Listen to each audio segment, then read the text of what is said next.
자, 세 번째 시간인가요? 많이 힘드시죠? 여러분 눈빛 보니까 힘들어. 힘든지 안 힘든지도 모르고. 거미집 이론인데 올해 나올 확률, 아니 내년에 나올 확률은 매우 높습니다. 나오면 100% 맞춰야 돼요. 이제 거미집 이론은 뭐가 거미집 이론이냐? 거미집 이론은 이제 세 가지 배울 건데 세 가지 거미집 이론에서 요 개념, 그다음에 가정, 전제 조건이라는 게 있고, 그다음에 거미집 모형의 유형 나왔습니다. 예. 거미집 이론이요. 이제 최근에 10여 년 동안 13년 동안 출제 유형을 14년이구나. 14년 동안 출제 유형을 봤더니 이것만 내요. 거미집 이론에서는 요 세 가지가 있다니까요. 세 가지 사항을 공부할 거라고. 거미집 이론이 무슨 말인가 개념하고, 거미집 이론이 성립하기 위한 전제 조건이라는 게 있고, 이제 무슨 말인지 지금 하나도 모르잖아요. 이런 게 있다. 그다음에 유형이라는 게 있다고. 거미집 모형은 수렴형이 있고 발산이 있고 순환이 있는데, 그런데 20회 때부터 해서 작년까지니까 14년 동안 요것만 내. 요것만 7번. 그럼 14년 동안 7번 냈다. 그럼 2년에 한 번꼴 내는 거죠? 뭐 요것만 냈다고, 요것만. 예, 이런 거 주는 거예요. 이렇게. 봐봐요. 수요의 가격 탄력성이 공급의 가격 탄력성보다 크다. 그러면 거미집 모형이 수렴이냐, 발산이냐, 순환이냐, 요것만 낸다고. 이렇게만. 이것만 계속 냈다고. 그러면 거미집 이론은 여기 개념도 있고 가정도 있는데 19회 때까지 이걸 여기까지 낸다. 19회 때까지. 그러니까 19회 때까지는 개념도 내고 가정 전제 조건도 내고 그다음에 유형도 이렇게 낸단 말이에요. 근데 20회 때부터 해서 올해는 안 나왔으니까 작년까지 요것만 내는 거예요. 요것만. 다른 거 안 내고. 그럼 이제 거미집 이론은 도대체 무슨 말이냐? 저는 거미집 이론을 할 때마다 좀 슬퍼요. 왜 슬픈가는 좀 있으면 알게 될 겁니다. 예? 거미집 이론은 이게 농산물 가격 결정 이론이야.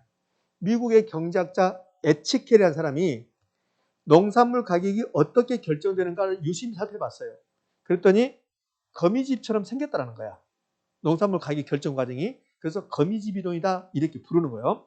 그런데 농산물 가격 이론인데 왜 부동산학에서 적용하는가? 농산물 가격 결정 과정과 건축물 가격 결정 과정이 유사한 점이 있다는 거야. 그래서 이 농산물 가격 결정 이론 거미집 이론을 부동산학에다가 접목시켜 보는 거라고. 이게 이제 거미집 이론이야. 그럼 거미집 이론이 왜 거미집이라 했냐면, 예, 농산물 가격이 결정되는 과정을 봤더니요. 여기 이제 가격이고, 그럼 가격이 결정되려면 수요가 있어야 되고 공급이 있어야 돼. 그럼 수요 곡선이 있고 이렇게 공급 곡선이 이렇게 있으면, 그러면 가격 결정 과정이 이렇게 된다는 소리예요. 이렇게. 거미집 같아요, 안 같아요? 거미집이 뭔지 몰라요? 저 거미는 요 곤충 거미야, 거미. 그러니까 거미집처럼 생겼다 해서 이렇게 된다는 거예요, 이렇게. 그래서 거미집 이론 그렇습니다, 이거. 그러면 이제 거미집 이론은 개념이 이런 뜻이에요. 농산물 가격 결정 이론인데, 농산물은 생산 기간이 길어요, 짧아요? 농산물은 하루아침에 생산이 돼요, 안 돼요? 안 돼요. 이 옷은 바로 만들어낸다고, 1시간이면. 근데 농산물은 생산 기간이 길어요. 그러니까 생산 기간이 장기성을 갖는 재화의 가격에 접근하는 과정이야. 여기 이제 개념이 시험 나온 게 아니라 여기 한번 나왔어. 여기 거미집 이론은 동태적 이론이야. 동태적 이론이라는 게 있고, 동태적이라는 게 있고, 그다음에 정태라는 게 있다고. 정태. 근데 거미집 이론은 동태적 이론이야. 동태적 이론을 비교 동학적이라고 한다고. 그러니까 거미는 움직입니까? 안 움직입니까? 움직이죠. 그래서 동태 이렇게 해버리라 그냥. 전혀 연관이 없지만. 그러니까 정태란 게 있고 동태란 게 있다고. 정태란 것은 이게 딱 멈춰있는 게 정태야. 동태는 움직인 거라고. 그러니까 거미집 이론은 농산물 가격이 결정되는 과정이 움직이면서 결정된다. 그래서 동태 이론이 그렇다고. 그러니까 거미집 이론 그러면 동태적 이론이다. 정자가 나오면 틀린 말이에요. 거미집 이론은 정태적이다. 정태적이다 그러면 틀린 말이에요. 거미집 이론은 정 나오면 안 되고 동이 나와야 된다. 자, 왜 그런가를 좀 설명할 거야 내가. 자, 거미집 이론은 정이 나오면 안 돼. 정은 거미가 아니라 뭐야? 초코파이야. 초코파이? 자, 이렇게 이야기하는 것은 시험장에서 혹시 나오면 이 기억하라는 소리야. 거미는 움직인다. 그래서 동태야. 가격 변화에 따른 공급이 비싸게 이렇게 나왔는데 제가 아무리 이야기해봐 여러분이 무슨 뜻인지 몰라요. 그러면 지금부터 농산물 하나 예를 들어볼게요. 농산물 예를 들어서 이 농산물 가격이 결정되는 과정을 볼 건데 사실 이게 어려워요. 여러분 잘 이해가 안 돼. 이거 제가 설명해도 두 번째 세 번째 들으면 여러분 눈빛 보면 아 그렇구나 한다고. 일단 한번 들어보시라고. 근데 여기에 잘 나온 게 아니라 계속 이걸 냈다 했잖아요. 이제 이거는 기계적으로 하시면 돼. 좀 이따 기계적으로 할 건데 그럼 이거는 맞출 수 있다고. 근데 이 앞에 내용이 논리적으로 이제 접근해야 된다고. 그럼 약간 어려울 수 있어요. 자, 농산물 가격 결정 과정을 지금부터 제가 한번 살펴볼게요. 양파가 농산물입니까? 아닙니까? 농산물이야. 그러면 올해 2021년이요. 요 2021년에 이제 양파 수요가 이렇게 증가한다는 거예요. 보세요. 그럼 양파 수요가 증가하면 양파 가격은 올라가겠죠. 이렇게. 그럼 양파 가격이 올라가면 자, 이 양파하고 옷하고 한번 비교해봐요. 옷의 수요가 증가했어요. 옷의 가격이 올라가죠. 그럼 옷의 공급을 바로 공급이 되는 거야. 그런데 2021년에 어떤 이유로 양파 수요가 증가해요? 양파 수요를 증가시키는 방법은 매우 쉬워요. 아침마당에 여기 아침마당에 나와야 돼. 어떤 미국에서 와야 돼 또. 우리나라는 미국 좋아하잖아. 그러니까 미국에서 박사하고 우리나라 박사하고 미국 박사를 더 쳐준다고 보면 이상하게. 미국 박사가 더 쳐줄 이유도 없는데 근데 미국에서 온 어떤 건강 관련 박사가 나와서 하루에 양파 하나만 먹는다면 암은 예방됩니다. 이렇게 하는 순간 아침만 나온 순간 그날 양파 다 동네. 예? 그럼 양파 수요가 증가 양파 가격이 올라가겠죠. 그러면 양파 가격이 올라가면 양파 공급을 증가시켜야 된다고. 근데 하루아침에 양파 공급이 된다 안 된다? 안 된다는 거야. 옷은 되는데. 그러면 양파 가격이 이렇게 올라가면 양파 가격이 이렇게 올라가 있어 이렇게. 그럼 옷은 공급을 증가시켜서 가격이 다운된다고. 근데 양파는 가격이 올라간다 하더라도 양파 공급이 증가가 안 된다는 거야. 그럼 가격이 이렇게 급등했다는 거야. 그러면 이제 농민들이 생각하는 거야. 작년에요. 자, 양파 가격이 높았다. 그러면 이제 양파는 10월달, 지금 아니라 이제 10월달에, 지금 10월달인가? 10월달 눈 막 이렇게 올라갈 때, 그때 양파 파종이 이루어진다. 이 양파가 굉장히 힘들어요, 사람들, 여러분들. 양파 한 알에 제 생각에는 5,000원씩 해야 돼. 그래야 농민들이 수시타전 맞다고. 제가 양파 이야기하면 이거 한번 슬프다 하잖아요. 저는 부모님이 이 양파 농사 지어서 제가 키워줬어요. 제가 양파 주산지 살았거든요. 지금도 부모님이 거기 계시지만 이 양파 할 때 엄청 힘들어요. 사실은 여러분들 혹시라도 양파 농사 하신 분 있겠지만 있는가 모르지만 그 양파 과정을 보면 양파 한 알에 정말 소중함을 느껴요. 그래서 엄청나게 비싸야 돼 양파 한 알에. 만 원은 좀 그렇고 소비자 그러니까 하나에 5,000원 해야 돼. 5,000원. 근데 하나에 5,000원이 뭐야? 300원도 안 하는데. 그러니까 얼마나 힘든가. 근데 양파를 많이 하는 이유는 양파가 목동이 돼서 그래요. 그럼 양파 공급이 증가하지 않습니다. 그럼 이제 10월 달에 2021년 작년 10월 달에 양파 공급이 됩니까? 파종이 됩니까? 파종이 이루어져. 파종이. 그럼 양파 파종이 증가한다고. 그래서 10월 달에 양파 파종했던 게 눈 맞고 해가지고 내년에 나와. 내년에. 올해 했다면? 그러니까 2021년에 했으니까 이제 올해 2022년이니까 올해 5월 달부터 해서 양파가 이제 공급된다고. 그러면 양파 파종했는데 양파 공급은 2022년 양파 공급량이 엄청나게 증가하는 거야, 이렇게. 그럼 양파 가격은? 그렇지, 양파 가격은 똥값이 되는 거야. 이렇게. 에치키엘이라는 사람이 양파처럼 농산물 가격 결정 과정을 봤더니 이런 과정을 거친다는 거야. 그럼 올해 양파 공급량이 올해 양파 가격이 결정됐습니까? 작년 가격이 결정됐어요? 작년 가격으로. 이 과정을 거쳐간다는 거야. 그러니까 그 해 끝나는 게 아니라 계속 연결되면서 그걸 동태직이라고 한다고. 동태직. 움직인다는 소리, 움직인다. 그 해만 본다 그러면 정태인데 이 농산물 가격 결정 과정은 이렇게 움직이면서 간다. 그것을 동태적, 비교 동학적 이런 말 쓴다. 반대가 정학적이야, 정학적. 그럼 거미집에서는 정이 나오면 올까 있을까? X. 거미집에서는 동이 나와야 돼. 거미는 움직인다. 그래서 거미집이로는 한 해는 양파 가격이 급등했다가 그 다음 정도는 급락하는 거야. 그럼 이제 올해 양파 가격이 떨어졌죠. 그럼 올해 양파 파종을 많이 했을까? 조금 했을까? 조금 했겠죠. 그럼 내년 되면 양파 공급이 감소하겠지. 내년 가격이 올라간다. 한 해는 올라갔다, 한 해는 떨어졌다. 이런 과정을 거쳤다는 소리야. 이걸 에치켈이 거미집처럼 생겼다. 이걸 그래프로, 이 과정을 그래프로 표시하면, 그럼 이 과정을 이렇게 거쳐가는 거야, 이렇게. 그래서 거미집 이론이다, 이렇게 부른 거라고, 이렇게. 자, 이 과정에서 시험에 나올 것은 하나도 없어요. 이거 시험에 나올 하나도 없습니다. 다만 이것만. 비교 동학적이다, 정학적이다? 동학지이다. 그럼 거미집이 만들어진 이유는 이렇게 되면 거미집이 만들어지게 되는 거 봐봐요. 양파 수요가 증가해서 양파 가격이 올라갔어요. 그 바로 양파 공급이 증가하면 거미집이 만들어질까 안 만들어질까? 안 만들어져요. 안 만들어진다고. 그래서 가격이 변화해요. 가격 변화잖아요. 가격 변화.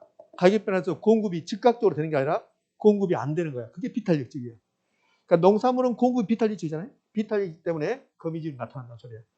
거미집이 생긴 이유는 공급이 비탄력적이기 때문에. 이 비탄력적 생산 기간이 장기다. 그럼 아파트 시장으로 올게요. 아파트 수요가 증가해요. 아파트 가격이 올라가죠. 근데 하루아침에 아파트 공급이 된다 안 된다? 안 된다. 그래서 아파트 가격이 건축물 가격이 마치 농산물 가격과 똑같다 해서 여기 거미집이론을 우리 부동산에 접목시켜 본다고. 자, 거미집이 성립하기 위해서 이게 만들어지기 위한 조건이 있다고. 그러니까 거미집이 되려면 한 해는 가격이 폭등하고 한 해는 가격이 폭락해야 돼. 이렇게 하만이 거미집이 만들어지는 거야. 그럼 거미집이 만들어질 때 이런 가정을 해야 돼. 근데 에치키라는 사람이 이제 이렇게 이야기했다면 이렇게 된다고. 양파는 농산물은 한 해는 가격이 급등하고 한 해는 급락한다. 그 이유는 공급이 비탄력이기 때문이다. 이렇게 에치켈이 이야기한 거야. 이 에치켈이 말한 이론을 제가 딱 한마디로 이런 이론을 성립하지 않는다. 이걸 깨뜨려요. 어떻게 깨뜨리냐면 봐봐요. 여기 작년에 양파 수요가 증가했어요. 그럼 양파 가격이 올라갔다. 여기까지 이해되시죠? 그럼 양파 공급이 안 되니까 양파 가격이 계속 급등해 있다. 그래서 양파 파종을 많이 하니까 내년에 가격이 똥값 됐다. 이렇게 됐거든. 이게 거미 에치켈이 말하는 거야. 근데 이걸 내가 깨뜨린다고. 어떻게 깨뜨리냐면 양파 수요가 증가해서 양파 가격이 올라갔다. 근데 에치켈은 공급이 안 된다겠다고 이렇게. 근데 공급이 될 수도 있어요. 어떻게? 수입하면 수입하면 공급이 될 수도 있잖아요. 그럼 수입이 있다면 공급이 증가하는 거야. 그럼 가격은 떨어진다고. 그럼 내년에 양파 가격이 똥값이 안 된다는 거야. 그럼 거미집이 성립하려면 공급이 안 된다 해야 된다고. 그럼 공급이 탄력적이 된다, 비탄력이다? 비탄력적 이렇게 한다고. 그 다음에 수입이 없다 하더라도 만약에 양파가 많이 저장됐다 이거예요. 2020년도에 양파를 많이 공급해서 양파 저장 창고에 저장이 많이 돼 있다. 그럼 2001년에 양파 수요가 증가한다, 양파 가격이 올라간다. 그럼 공급을 증가시켜버려. 그럼 거미집이 안 만들어진 거야. 그래서 거미집이 만들어지려면 이런 전제를 까는 거야. 이런 이제 이 전제를 깔지 않으면 거미집이 안 만들어진다는 거야. 그래서 이 전제가 이제 19회 때까지는 가끔 나왔어요. 그러면 거미집이 만들어지려면 수요는 가격이 즉각 변한다. 수요는 가격 변하면 즉각 변하는데 공급은 가격 변할 때 즉각 변한다, 변하지 않는다. 변하지 않는다. 봐요.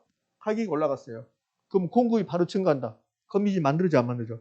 안 만들어져. 그래서 거미집이 만들어지려면 공급은 가격이 변화해서 일정 기간 후에 내년에 공급이 된다. 이렇게 된다고. 이렇게 하면 거미집이 만들어진 거야. 그러면 거미집이 성립하기 위한 전제 조건, 가정은 수요는 가격이 즉각 변화하지만 공급은 가격 변화에 일정 기간 후에 변한다. 이게 중요한 말이에요. 그러면 똑같이 가격이 변화했습니다. 수요는 즉각 변화, 공급은 일정 기간 후에 변하죠. 그럼 수요와 공급이 동시에 이루어지지 않는다. 수요와 공급의 시간적 차이가 있을까 없을까? 있겠죠. 1번, 2번 묶으면 3번이 되는 거야. 수요 공급의 시간적 차이, 시차성.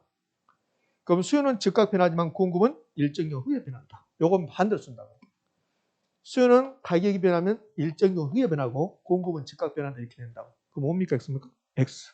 공급은 일정 기간 후에 변한다. 요거. 그 다음에 요거.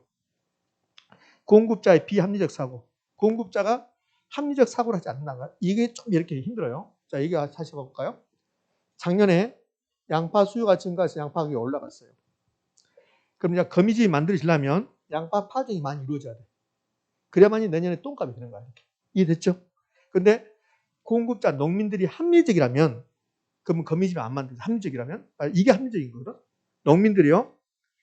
2021년에 양파 수요가 증가해서 양파 가격이 올라가요. 이때 농민들이 합리적이라면 그러면 양파 파종을 많이 할 것이다. 그러면 내년에 양파 공급이 많이 돼서 똥값이 될 것이다. 이렇게 합리적으로 생각한다면 양파 파종을 많이 할까 안 할까? 안 한다고. 양파 파종을 많이 안 하면 내년에 공급이 많이 안 되는 거야. 그럼 가격이 똥값이 안 된다는 거야. 그러니까 농민들이 공급자들이 합리적으로 생각한다면 그러면 거미집이 만들어져 안 만들어져? 안 만들어져. 합리적이란 말이 양파 가격이 올라갔다. 그럼 올해 양파 파종을 많이 한다. 그럼 내년에 공급이 증가해서 똥값이 된다. 이렇게 돼야만이 거미집이 만들어지는 거야. 그런데 합리적으로 생각한다면 거미집이 안 만들어진 거야. 그러니까 공급자가 비합리적이란 말은 이거야. 2021년에 양파 가격이 높으니까 공급자가 비합리적이다. 그러면 내년 가격은 생각하지도 않아. 그냥 올해 비싸니까 올해 많이 공급해버리겠다. 올해 파종 많이 하겠다. 이렇게 돼야 돼. 그럼 공급자가 합리적이면 양파 가격이 이렇게 비싸면 파종을 많이 할까 안 할까? 안 한다고. 합리적이라면. 비합리적이니까 양파 파종을 많이 해서 양파 공급량이 증가하고 그래서 똥값이 된다. 이렇게 되면 이 거미집이 만들어지는 거야. 그럼 거미집이 만들어지려면 전제 조건은 이 거미집이 성립하려면 전제 조건은 가정은 공급자가 합리적이다. 비합리적이다. 비합리적이다. 공급자의 비합리적 사고. 공급자가 비합리적 이 말도 어려워 죽겠는데 근데 이걸 다른 말로 하면 공급자가 내년 가격을 생각한다 안 한다? 안 한다. 오로지 올해 가격만 생각하는 거야. 그러니까 공급자가 현재 가격에만 올해 비쌌다. 여기만 파는 거야. 여기만 생각하고 양파 파종을 많이 해버린다는 소리야.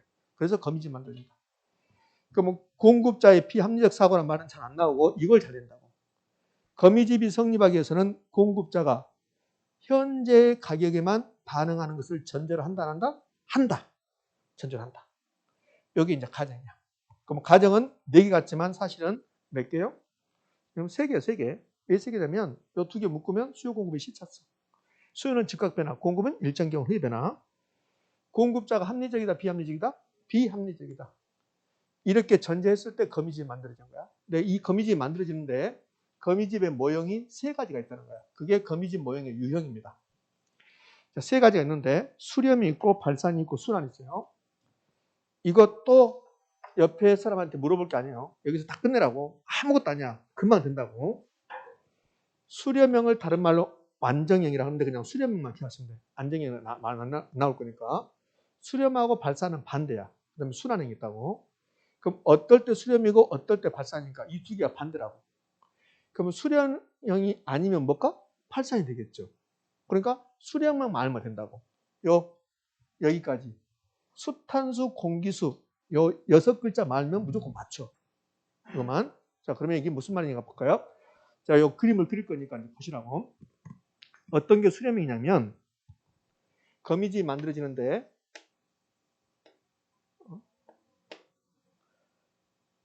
수요 곡선이 이렇게 나오고요. 그다음에 공급 곡선이 이렇게 나와요. 여러분들 육안으로 판단할 수 있어요. 어떤 게 더 급경사예요? 공급이 더 급경사예요. 수요가 더 완만하고, 그러니까 수요가 더 탄력적이에요. 그럼 탄력성을 보면 수요가 더 탄력적이라고. 이렇게 되면 이제 거미집이 만들어질 때 안쪽으로 들어가요. 여기서 출발해서 이렇게 된다고 이렇게. 이런 것을 수렴형이라고 그래요. 이렇게. 근데 이 발산형은 밖으로 빠져나가요. 발산형은 요거 반대니까. 수요 곡선. 잘못 그렸다. 수요 곡선이고, 그 다음에 공급 곡선이에요. 그럼 이 그림은 어디가 더 탄력적이에요? 공급이 더 탄력적이에요. 공급 곡선이 더 완만하니까 이렇게 되면 안쪽으로 못 들어가고 밖으로 빠져나가요. 이걸 발산이라고 그래요. 선생님, 네가 일부러 그렇게 그린 거 아니야? 이렇게 그린 게 아니라 이렇게 그린 게 아니라 집에 가셔서 이제 올해 달력 하나 남았잖아. 새마을금고 달력. 그 뒤편에다가 요거 한번 그리고 이렇게 해봐요. 수요는 비탄력적, 공급은 탄력적 그리면 밖으로 빠져나갈 수밖에 없어요. 이렇게? 그러니까 이 과정을 제가 막 설명해야 되거든. 그 설명이 시험에 안 나와. 이게 이제 경작이라면 이걸 막 설명한다고 왜 이렇게 되는가. 근데 우리 시험은 절대 그거 안 나와. 이 교육이 안 나온다고. 요걸 이제 수렴, 발산 그렇다고. 그러면 수렴은 수요 탄력성하고 공급 탄력성을 비교해서 어디가 더 커요? 수요 탄력성이 더 크다고. 그게 수렴이야. 그러면 수요의 가격 탄력성과 공급의 가격 탄력성 이 2개가 주어지면 수렴이냐 발산이냐 순환이냐 알 수 있다는 거야. 그러면 수렴은 수요가 더 탄력적이면 수렴이야. 그것을 수탄수라고 외운다고. 수탄수라고. 이게 지금 제가 수탄수라고 외운다고 했잖아. 이게 옆 사람한테 물어볼 게 아니잖아. 근데 이게 끝나고 나면 쉬는 시간에 꼭 옆 사람한테 물어본다. 옆 사람은 또 반대로 알려줘. 옆 사람은 서로 지금 모르니까. 이거 물어볼 게 아니잖아. 이거 어떻게 물어봐야 돼? 어떻게 물어봐? 언니 수탄수가 뭐야? 그거 있잖아. 그러면 끝나는 거야 이렇게. 그럼 이게 무슨 말이냐면 수가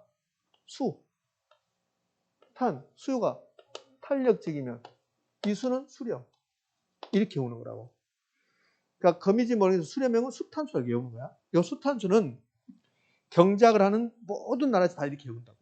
우리만 그런 게 아니라 아프리카도 경작하는 사람이 이렇게 한다고 수탄수라고.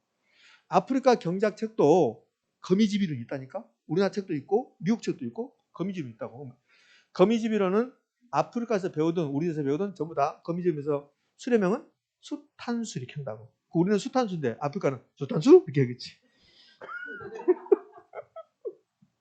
제가 왜 이 말하냐면 요거 가르칠 때 어떤 강사는 자기가 만들었다. 개똥이다. 자기가 만든 게 아니라고. 요거는 경자가 하는 사람은 다 이렇게 한다고. 수탄수. 됐죠? 그러면 요 발산 봐봐요. 발산 어디가 커요? 공급이 더 탄력적일 때 발산. 요걸 공탄발 한다. 공탄발. 연탄발이 아니고 공탄발. 그러면 수렴하고 발산이 반대잖아. 봐봐. 이게 수렴형은 수요가 더 탄력적일 때 수렴이죠. 그 발산은 반대겠잖아. 그 발산형을 굳이 우리가 공부할 필요 있을까 없을까? 없어. 수렴형이 아니면 발산이니까. 물론 순환형이 있죠. 순환형은 수요 탄력성과 공급탄이 똑같을 때 그게 순환이에요. 그럼 이제 순환형 그림 그려볼까요? 그림 그리지 말라고 그래. 선생님 안 그려도 되니까 그리지 마세요. 잘 그리도 못하고만 이렇게 하면서. 그러면 이제 수요 곡선의 기울기하고 공급선의 기울기가 이제 똑같아. 그러면 빙빙 돌아. 그걸 빙빙 돈다고. 이렇게 빙빙 돈다고 이렇게. 이걸 순환형이라고 해요. 그럼 순환형은 금방 표시돼. 수요 탄력성과 공급 탄력이 같다. 그럼 뭐요? 순환형. 그럼 되잖아요. 예? 그럼 이제 외우는 때 요거 외우는 거야. 수탄수. 수탄수가 뭐예요? 수요가 더 탄력적일 때 수렴. 그러면 탄력성과 기울기는 반대야. 아까 우리 탄력성 볼 때 탄력적이다. 탄력적이다. 그럼 뭐요? 완만하다. 안 배운 표정 짓지 마. 다 배웠잖니. 근데 기억이 없을 뿐이지. 탄력적 완만하다. 기울기는요? 기울기는 작다. 작다. 그러면 요 1번 볼래요? 수요 탄력성이 더 크죠? 기울기는 작다는 거야. 수요 탄력성이 더 크면 수요 곡선의 기울기가 더 작다는 거야. 공급선의 기울기가 더 크고. 요 수요 곡선의 기울기는 마이너스 값이 여러분들. 공급선의 기울기는 플러스 값이고. 그러니까 수요 곡선의 기울기가 더 클 수가 없어요. 마이너스 값이니까 그게 절대값이 오는 거라고. 그러니까 이거 정확히 안 배웠지만 요 수요의 가격 탄력성도 마이너스 값이에요. 절대값이 씌워서 플러스 값 만드니까 그거 필요 없고 그냥 뒤에 뭐 절대값이 나온다고 이렇게. 절대값 다 무시 그냥. 무시하고 자, 수렴이냐 발산이냐 순환이냐 거미집 이론이 탄력성으로 나왔어. 탄력성으로. 탄력성 두 개를 주면서 수요 탄력성과 공급 탄력성을 주면서 수렴이냐 발산이냐 순환이냐 물어보면 같게 나왔어요. 수요 탄력성도 3, 공급 탄력성도 3 같아 나왔어요. 뭐요? 순환. 근데 수요 탄력성이 더 크다고 나왔어요. 그럼 뭐요? 수탄수 뭡니까? 수렴. 그럼 끝나는 거예요. 됐죠? 그러면 이제 봐봐 이제 연습을 한번 해볼게요. 이게 연습을 할 건데 이거 이제 지우고 틀릴 수가 없다니까. 틀린 게 기적이에요. 이거 나오면 어떻게 틀려? 이거 틀렸다 그러면 그걸 영어로는 미라클이라고 하고 우리말은 기적이라고 하지. 아니 어떻게 틀려? 틀릴 수가 없지. 근데 많이 틀린다는 거. 난 도저히 이해가 안 돼. 그러니까 여러분들 틀리지 말라고. 철저 틀릴 수가 없다 해봐요. 시험에 나왔습니다. 수탄. 여기 수탄이 수요 탄력성이거든. 수요 탄력성이 공급 탄력성보다 더 크다 이렇게 나왔어요. 그럼 뭡니까? 수렴. 그럼 되잖아. 여기 이제 실제 이렇게 시험에 나왔다 이렇게. 그럼 뭡니까? 수렴 이러면 된다고. 자, 두 번째. 수요 탄력성하고 공급 탄력성이 나오는데 공급 탄력이 더 크대. 그럼 이거 뭐예요? 발산. 그러니까 탄력성이 나오면 무조건 수탄수를 써봐. 여기다가 수탄수를 한번 써보자. 수탄수를 한번 써봤어요. 수요가 탄력적이면 수렴이죠. 수요가 더 탄력적이면 수렴이에요. 그럼 여기다 수탄수를 써봐요. 수탄수 한번 써봅시다. 수탄수가 돼, 안 돼? 안 되잖아요. 그 뭐요? 발산이지. 그러면 된다고. 괜히 공탄발 하지 말라고. 수탄수, 공탄발 두 개 오잖아요. 뭐 헷갈려가지고 수탄발? 뭐 해서 복잡하다고. 그러니까 그냥 수탄수 요겁니다. 수탄수만. 그럼 이렇게 2번째 나오면 무조건 수탄수 써. 수탄수가 안 되잖아. 그럼 뭘까? 팔산이겠지. 팔산이 아니라 이러면 되겠지. 이렇게. 자, 이렇게 나온 적 있어요. 어떻게 나왔냐면 수요 탄력성하고 공급 탄력성을 주면서 여기다 가로를 줬어요. 그러면서 여기다 순환형 이렇게 줬습니다. 1번, 2번, 3번, 답 몇 번? 이렇게 된다니까. 어떻게 틀리냐고. 틀릴 수가 없지. 이렇게 됐다니까 실제로. 뭐 틀릴 수가 없잖아요. 됐죠 이제? 자 그러면 자 기울기로 나와. 기울기. 4번 수요 곡선의 기울기 이제 절대값을 생략할게요. 수요 곡선의 기울기 마이너스 0.8. 공곡선의 기울기 0.9 나와요. 0.9. 그럼 기울기 나오면 여기 봐요. 기울기는 어떤 게 수렴이냐면 공구곡선의 기울기가 더 클 때 수렴이야. 그게 수렴이라고. 그래서 외울 때 공기수 이렇게 오는 거야. 공기수는 공구곡선의 기울기가 더 클 때 수렴입니다. 이 소리야. 그러니까 탄력성이 나오면 수탄수라고 쓰고 기울기가 나오면 공기수라고 쓴다는 거야. 의미하셨습니까? 그러면 이제 보자고요. 여기 4번 봐요. 기울기 나왔죠. 그럼 여기다가 수탄수라고 쓸 겁니까? 공기수라고 쓸 겁니까? 공기수. 공기수라고 써봐. 그러면 공곡선의 기울기가 더 크면 수렴이죠. 자, 절대값을 씌울 거니까, 이 절대값 씌웠잖아요. 절대값 씌울 거니까 이렇게 씌우면 마이너스 0.8은 그냥 뭐가 돼요? 0.8이야. 0.8이라고. 공곡선의 기울기는 0.9라고. 공곡선의 기울기가 더 크죠? 공기수 돼야 안 돼요? 되잖아. 그러면 수렴이에요. 수렴. 아무것도 아니라니까. 아까 다시 마지막 말하지만 틀리면 기적이야. 틀리면 기적이지 어떻게 이게. 마이너스 0.9. 공곡선의 기울기는 0.7. 이 상태만 보면 공곡선의 기울기가 더 커요. 절대값 씌운다 안 씌운다? 씌운다. 그러니까 이 거미집변에서 수요 탄력성이 마이너스 나오죠? 마이너스 무시야. 그냥 0.9라고. 그럼 여기다 뭐라고 써야 돼요? 공기수라고 써. 공기수라 써놓고 공곡선의 기울기가 더 크면 수렴이야. 그럼 공기수가 안 되면 뭐요? 팔산이겠지. 수용선의 기울기가 더 크죠? 넌 수렴 아니다. 뭐요? 너는 팔산이다. 자, 이번에는요. 수기 마이너스 0.8, 공기 0.8. 그 뭐요? 순환. 순환입니다. 됐죠? 요것만 지금 20회 때부터서 작년까지 7번 했단 말이야. 틀릴 수가 없잖아요. 어떻게 틀려요? 자, 그럼 이제 거미집이라는 유형 끝났습니다. 근데요, 지랄 같은 게 있어요.